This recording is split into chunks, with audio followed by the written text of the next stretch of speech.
প্রিয় শিক্ষার্থীবৃন্দ, আসসালামু আলাইকুম। তেজগাঁও মডেল হাই স্কুলের অনলাইন ক্লাসে তোমাদের স্বাগতম।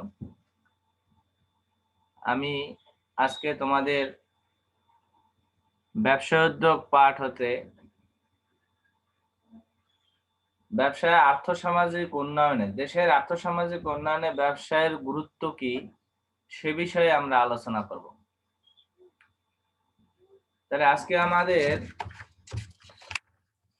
ব্যবসা উদ্যোগ বই হতে দ্বিতীয়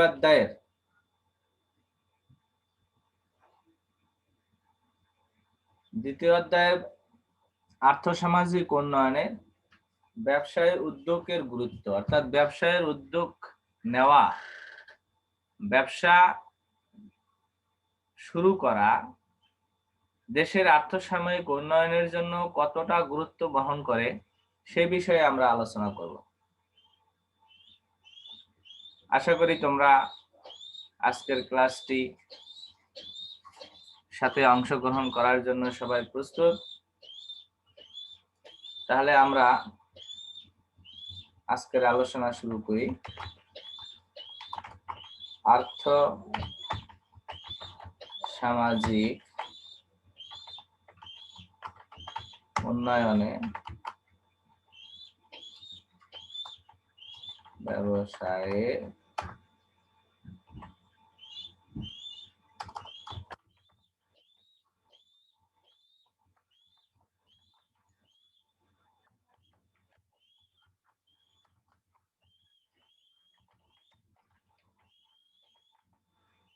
গুরুত্ব।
বাংলাদেশ একটি উন্নয়নশীল দেশ। বাংলাদেশের অর্থনৈতিক সমীক্ষা 2010 মোতাবেক বাংলাদেশে মোট জাতীয় উৎপাদনের প্রায় 50% আসে সেবা খাত থেকে, প্রায় 20% আসে কৃষি খাত থেকে, আর বাকি 30% আসে শিল্প খাত থেকে।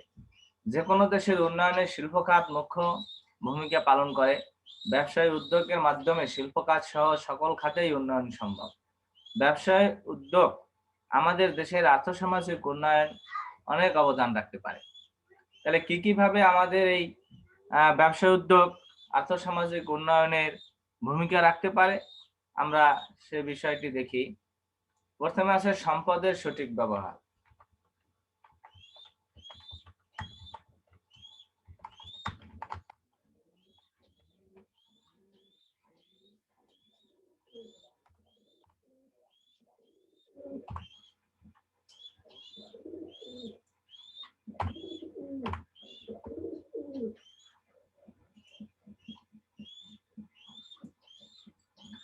ব্যবসা উদ্যোগ আমাদের দেশে প্রাকৃতিক সম্পদ এবং মানব সম্পদের সুষ্ঠু ব্যবহার নিশ্চিত করে।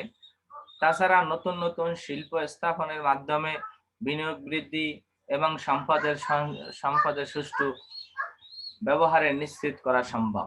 অর্থাৎ অধিক পরিমাণে যদি ব্যবসায়ের উদ্যোক্তা বৃদ্ধি পায়, উদ্যোক্তা তৈরি হয়, তারা আমাদের দেশের যে সকল সম্পদগুলো প্রাকৃতিক সম্পদ, উৎপাদিত সম্পদ, সেগুলো ব্যবহার করে এই পণ্য সামগ্রীগুলোকে পরিমিতকরণ করে, পর্যায়িতকরণ করে, বিভিন্ন প্রসেসিং এর মাধ্যমে জনগণের ভোগ্য পণ্য হিসেবে ব্যবহারযোগ্য পণ্য হিসেবে রূপান্তর করে তারা বাজারজাত করে অর্থ অর্থ সংগ্রহ করতে পারে এবং দেশের আর্থসামাজিক উন্নয়ন ঘটাতে পারে। সুতরাং দেশের সম্পদের সঠিক ব্যবহার করতে হলে দেশের অর্থনৈতিক সামাজিক উন্নয়ন ঘটাতে সেক্ষেত্রে ব্যবসায়ের উদ্যোগের অত্যন্ত গুরুত্বপূর্ণ ভূমিকা বহন করে। এরপরে আছে 2 নম্বরে জাতীয় উৎপাদন ও আয় বৃদ্ধি।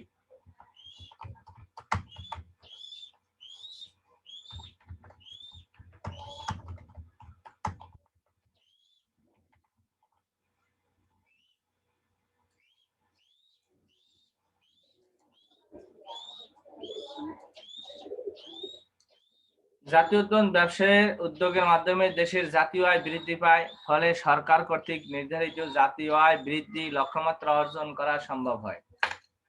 অর্থাৎ জাতীয় আয় বৃদ্ধির ক্ষেত্রে এই যে উদ্যোগ, ব্যবসায় উদ্যোগ যদি প্রচুর পরিমাণে বৃদ্ধি পেতে থাকে, সেক্ষেত্রে উদ্যোগটা বৃদ্ধি পেলে বিভিন্ন প্রকার পণ্য সামগ্রী উৎপাদন হবে। আমাদের দেশে যেরকম বিভিন্ন খামার, বিভিন্ন ফার্ম, তারা বিভিন্ন পণ্য উৎপাদন করে দেশের অর্থনৈতিক সমৃদ্ধি করতে অনেক ভূমিকা পালন করছে। এরপরে আছে নতুন নতুন কর্মসংস্থানের সৃষ্টি।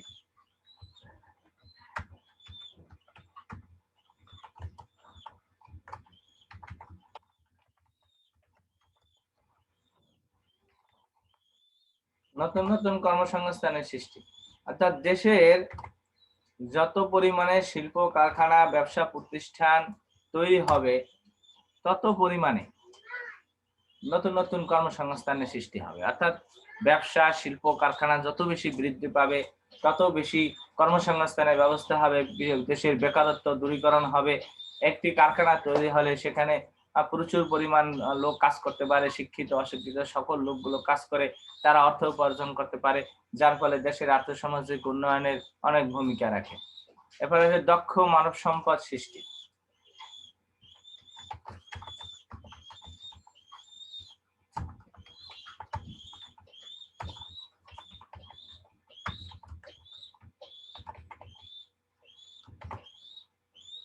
বাংলাদেশ একটি জনবহুল দেশ।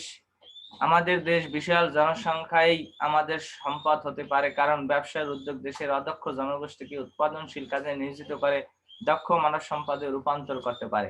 অর্থাৎ শিল্প কারখানা বা বিভিন্ন প্রশিক্ষণশালা, বিভিন্ন কার্যক্রম তৈরির মাধ্যমে, কাজের মাধ্যমে বিভিন্ন মানুষ তাদের কাজের মাধ্যমে তারা অভিজ্ঞতা অর্জন করে একজন দক্ষ ব্যক্তি হিসেবে রূপান্তরিত হলে তখন সেটা একজন দক্ষ সম্পদে রূপান্তরিত হয়, অর্থাৎ দক্ষ মানব সম্পদে রূপান্তরিত হয়। তার মাধ্যমে বিভিন্ন কাজ প্রক্রিয়ার মাধ্যমে অনেক অর্থ উপার্জন করে দেশের আর্থসামাজিক উন্নয়নের অগ্রণী ভূমিকা পালন করতে পারে। পরনির্ভরশীলতা দূরীকরণ। 5 নাম্বার আছে পরনির্ভরশীলতা।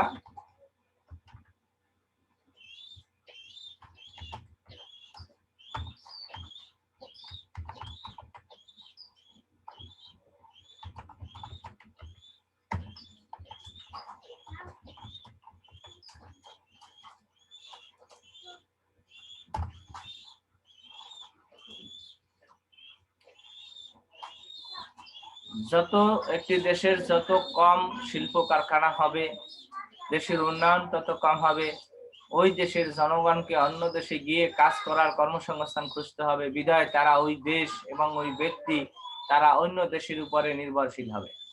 যদি ওই দেশ নিজের দেশেই উদ্যোক্তা তৈরি হয়, উদ্যোক্তারা যদি তারা নিজেদের ব্যবসা প্রতিষ্ঠান তৈরি করে, তারা উদ্যোগ গ্রহণ করে বিভিন্ন শিল্প কারখানা তৈরি করে, সেক্ষেত্রে বহু ব্যক্তির ওখানে কর্মসংস্থানের সৃষ্টি হবে এবং তারা পরনির্ভরশীলতা দূরীকরণের মাধ্যমে দেশের আত্মসংস্থানের ব্যবস্থা করবে। ফলে ওই দেশের আরো উন্নয়ন সাধিত হবে এবং আর্থসামাজিক অবস্থার আরো উত্তরোত্তর গুরুত্ব বহন করবে।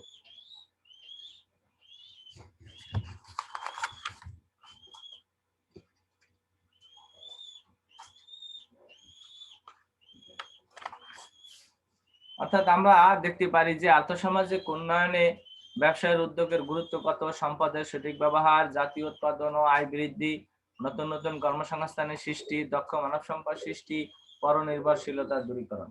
তাহলে এখন এই যে ব্যবসা উদ্যোগ আর্থসামাজিক উন্নয়নের যে গুরুত্ব বহন করবে, তারা যে দায়িত্ব পালন করবে, তাহলে সেক্ষেত্রে তারা এই ব্যবসায় উদ্যোগগুলো কোথায় গড়ে উঠবে?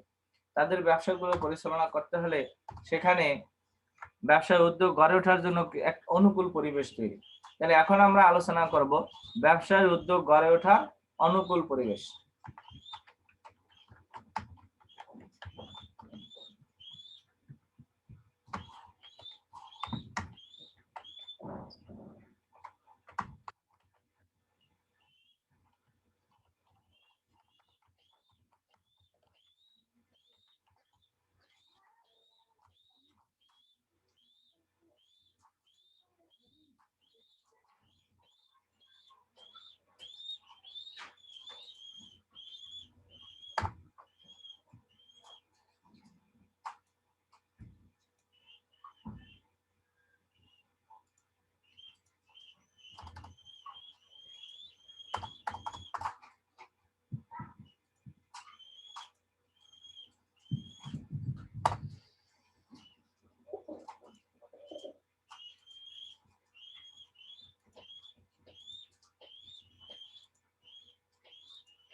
আমরা যদি উন্নত বিশ্বের দিকে লক্ষ্য করি তাহলে দেখতে পাই যে দেশের অগ্রগতি একটি প্রধান কারণ হলো ব্যবসা প্রতিষ্ঠা, পরিচালনা, সম্প্রসারণের অনুকূল পরিবেশ। আমাদের দেশে মেধা, মানব দক্ষতা খুব বেশি ঘাটতি নেই।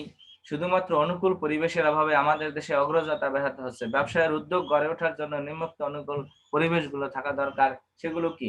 এগুলো হলো ১ নম্বর উন্নত অবকাঠামো উন্নয়ন।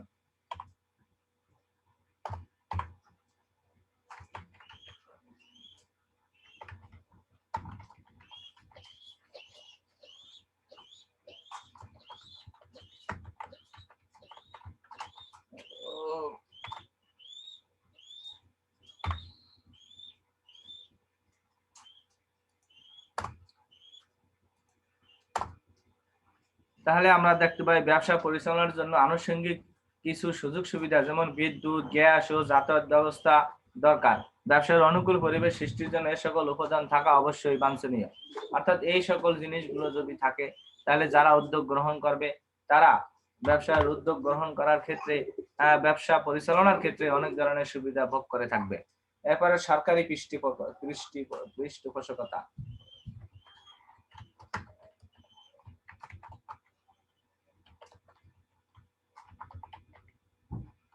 সরকারি পৃষ্ঠপোষকতার মাধ্যমে দেশের ব্যবসায়ের উদ্যোগ আরো সম্প্রসারণ ও সমৃদ্ধি সম্ভব। সরকারি বিভিন্ন সিদ্ধান্ত যেমন মওকুফ, স্বল্প বা বিনা সুদে মূলধন সরবরাহ ইত্যাদি ব্যবসার উদ্যোগের অনুকূল পরিবেশ সৃষ্টি করতে পারে। ব্যবসার অনুকূল পরিবেশ তৈরি করার ক্ষেত্রে সরকারের ভূমিকা সবচেয়ে বেশি। অর্থাৎ উদ্যোক্তা যারা, তাদের যদি সরকার বিভিন্ন রকম সুযোগ সুবিধা প্রদান না করে তাহলে কোনোভাবেই সেই ব্যবসা সম্প্রসারণ করা সম্ভব না। এরপরে আছে আর্থসামাজিক স্থিতিশীলতা।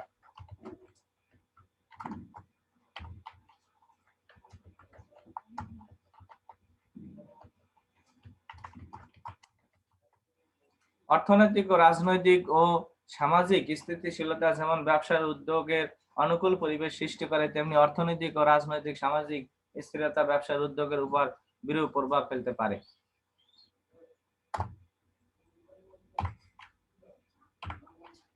চারে পাই আমরা অনুকূল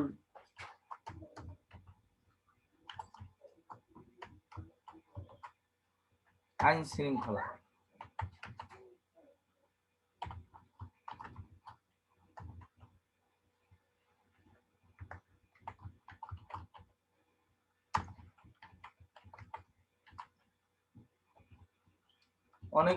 অনুকূল আইন শৃঙ্খলা পরিস্থিতি, অর্থাৎ দেশের আইন শৃঙ্খলা ব্যবস্থা যদি ভালো থাকে তাহলে অবশ্যই ওই দেশের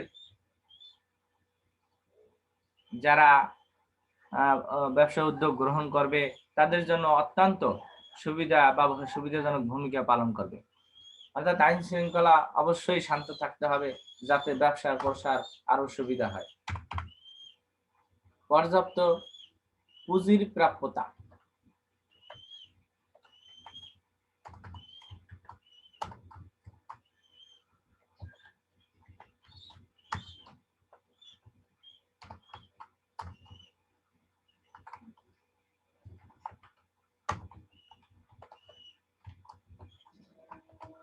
যে কোনো ব্যবসা উদ্যোগ সফলভাবে বাস্তবায়ন করার জন্য প্রয়োজন পর্যাপ্ত পরিমাণ পুঁজি বা মূলধন স্বল্পতার কারণে অধিকাংশ ব্যবসা স্থাপন ও পরিচালনা করা সম্ভব হয় না। এই জন্য দেশের ব্যাংকিং ব্যবস্থা উন্নয়ন ঘটাতে হবে এবং যাতে করে নতুন উদ্যোক্তার পুঁজি যোগান পেতে পারে সে বিষয়ে তাদের সহযোগিতা করতে হবে। প্রশিক্ষণের সুযোগ।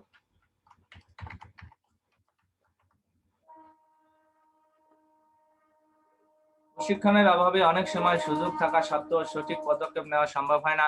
প্রশিক্ষণের মাধ্যমে ব্যবসার জন্য অনুকূল পরিবেশ সৃষ্টি করা সম্ভব হয় না, যার কারণে প্রশিক্ষণ থাকতে হবে প্রচুর পরিমাণে বা সুযোগ সুবিধার মাধ্যমে যদি কর্মীদের প্রশিক্ষণের মাধ্যমে দক্ষ সম্পদে রূপান্তর করা যায় তাহলে অবশ্যই এই দেশের আর্থসামাজিক অবস্থা ভালো হবে। তাহলে শিক্ষার্থীবৃন্দু, আজকে এ পর্যন্তই। আমরা আজকে যে দুইটি বিষয় নিয়ে আলোচনা করলাম, একটা হলো দেশের আর্থসামাজিক উন্নয়নে ব্যবসার উদ্যোগের গুরুত্ব, আর একটা হলো ব্যবসার উদ্যোগ গড়ে ওঠার অনুকূল পরিবেশ, অর্থাৎ একটি আরেকটির সাথে সম্পৃক্তপূর্ণ। অর্থাৎ ব্যবসার আর্থসামাজিক উন্নয়ন করতে হলে ব্যবসার উদ্যোগের প্রয়োজন, ব্যবসার উদ্যোগ করতে হলে দেশের অনুকূল পরিবেশ থাকা প্রয়োজন। তাহলে ধন্যবাদ সকলকে। আজকে আমাদের এই